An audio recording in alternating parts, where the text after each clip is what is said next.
Bonjour, nous avons eu ce matin un symposium passionnant sur les microsommeils, leur signification, leur utilisation potentielle en médecine du sommeil et je suis avec Sébastien Bailleul qui est à l'origine de cette idée de symposium. D'abord Sébastien, pourquoi ce symposium sur les microsommeils cette année?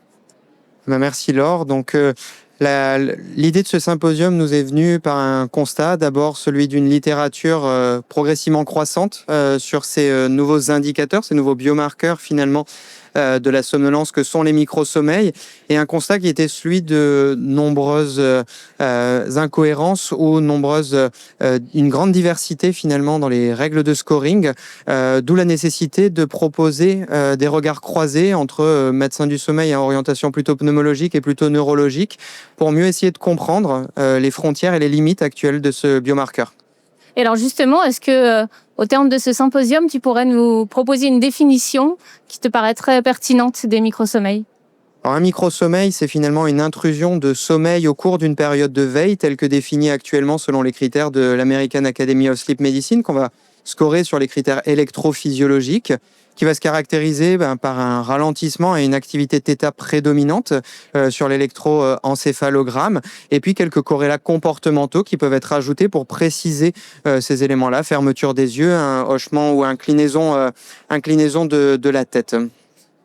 Et pourquoi ces marqueurs ou ces micro-marqueurs, à ton avis, peuvent être pertinents et nous permettre peut-être d'être plus subtils dans nos utilisations de tests cliniques ou dans notre recherche de prédiction de risques accidentels, puisque c'est souvent de cela dont on parle quand on évalue les microsommeils et la somnolence? Il y a un questionnement qui, je pense, est de longue date autour de l'outil que nous utilisons presque quotidiennement, en tout cas dans les centres de référence, qu'est le test de maintien d'éveil. Sa corrélation parfois imparfaite avec le risque accidentel chez nos patients qui est recueilli de manière très clinique, d'où la nécessité d'aller investiguer d'autres biomarqueurs pour affiner notamment les seuils et affiner la prédiction du risque associé à cette somnolence. Donc finalement, un marqueur un peu plus spécifique de somnolence avec un potentiel pour ces marqueurs, probablement également par pathologie, de raffiner la définition de ce qu'est la somnolence pathologique dans différents contextes cliniques. Et alors quand on voit déjà la variabilité interscoreur pour des éléments macro comme les stades de sommeil, est-ce que tu penses qu'en allant vers du scorage aussi fin, on risque pas finalement d'avoir une hétérogénéité majeure et donc des variations d'un centre à l'autre qui seraient quand même problématiques pour les patients en fait? C'est effectivement une des principales limites et je te remercie de la souligner. C'est d'où la nécessité finalement d'unir les forces entre les différents centres pour mieux définir ce qu'est un microsommeil, proposer probablement des règles de scoring qui soient excessivement précises et peut-être aider par des outils d'intelligence artificielle qui pourraient nous aider à orienter ou d'avoir d'autres corrélats physiologiques.